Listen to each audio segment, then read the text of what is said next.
Oh my god, she's a weirdo.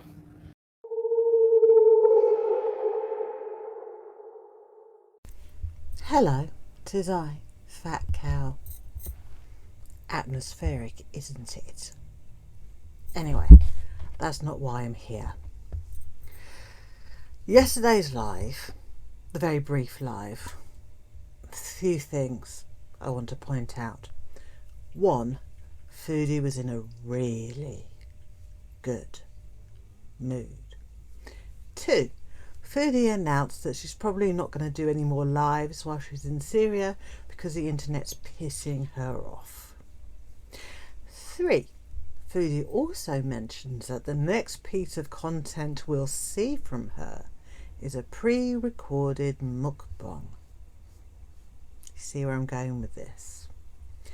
Additionally, Foodie, in a few lives previously, when talking about what she's going to do once she arrives in Canada, said that she was going to stay in a hotel because she can't move in straight away. She very, very nearly said she was going to stay in a hotel for a week, but caught herself after saying "wuh."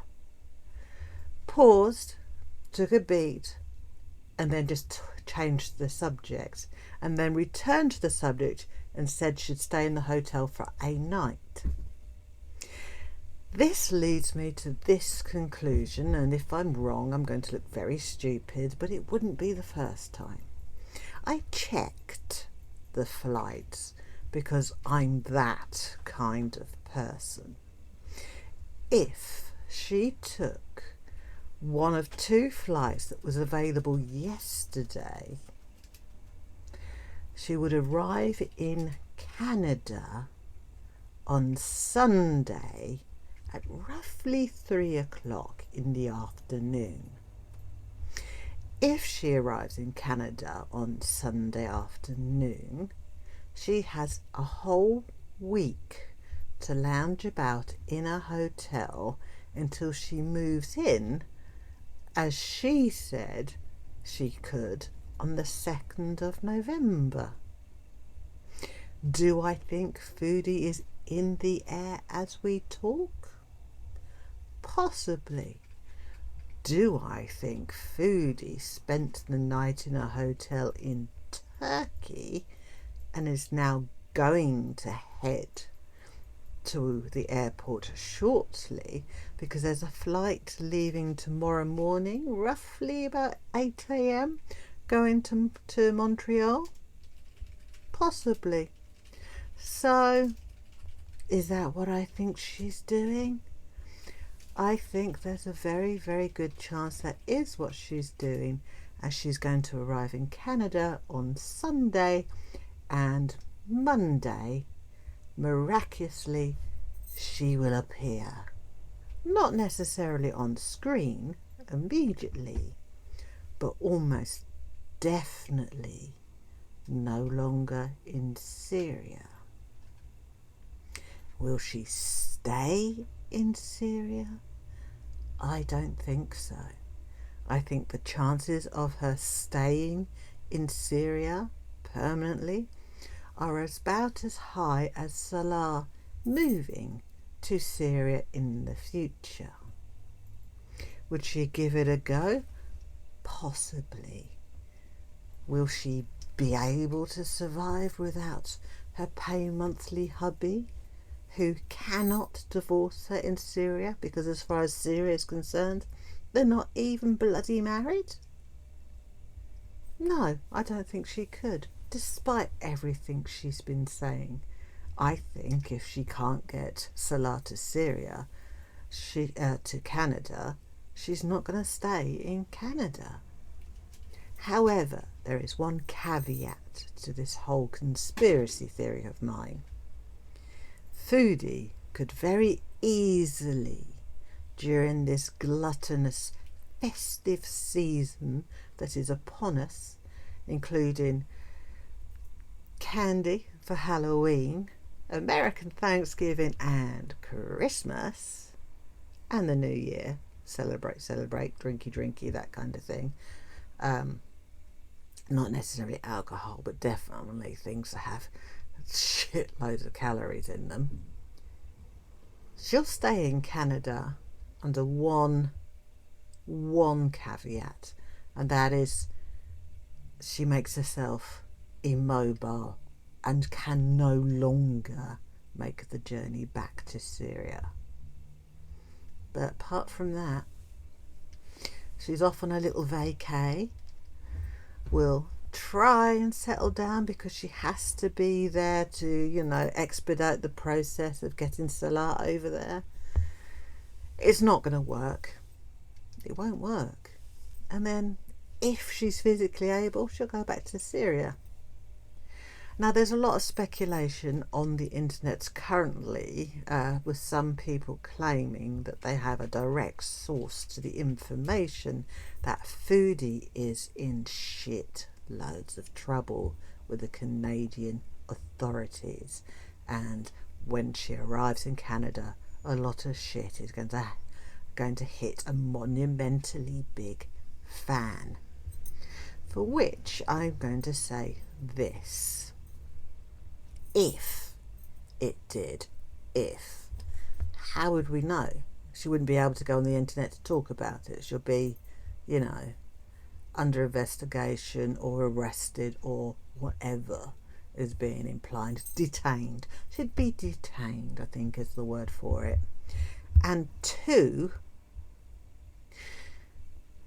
this person that's claiming these things, that is based on getting information from somebody on the inside. Really? Do you really think a person involved in that kind of investigations would just be telling somebody about it, and that the person who you're telling just happens to be in the girl world biosphere? Really? I find that highly unlikely. I don't personally believe it for a second. And Foodie is a very, very small clog in a very, very large picture, and she's a small fish in a large pond, I think is a better analogy. It's the only small thing she is or has. But nobody is going to be that interested in her in terms of authority. They'll be a bit more interested in Salah and not letting him in. But no, this is just, it's just nonsense. And with regards to the other hemisphere of girl world, you know, the other one, and what has been occurring, let's say, in regards to our reaction channel, there is a few rules that apply to girl world as a creator in girl world. And as far as I'm concerned, one of the biggest rules is don't touch the poo. What do I mean by don't touch the poo? Well, one, you do not go into one of our focuses chats to try and get a reaction, because you're deliberately changing the narrative. You are injecting yourself into the drama, the whatever, and you're trying to get a narrative. Maybe not indirectly, but you're affecting it. And if you affect it by being in the chat and saying things that get a reaction from either of our, you know, main characters, you've affected it. It's like, in a very pathetic comparison, wildlife documentary individuals, people who film wildlife documentaries, have an unwritten rule amongst themselves that they must not interfere with what they're filming. You film what's happening as an observer and you walk away, even if what you're seeing is heartbreaking, even if every fibre in your being wants you to rescue the animal you are filming. You don't interfere. I'm not saying it's like interfering with God's plan. It's not as dramatic as that, but you don't interfere. The same goes for creators in Girl World. You don't touch the poo. You don't inject yourself into the narrative. You just don't. We are observers, we are commentators, we are reactors. We are not, and we do not insert ourselves into the narrative. And that is all I have to say about this particular issue. Anyway, it's the 24th. We literally have a week left of this month of Halloween. I believe I will go live on the 31st because it's Halloween, and Halloween's kind of my thing, if you haven't figured that out by now.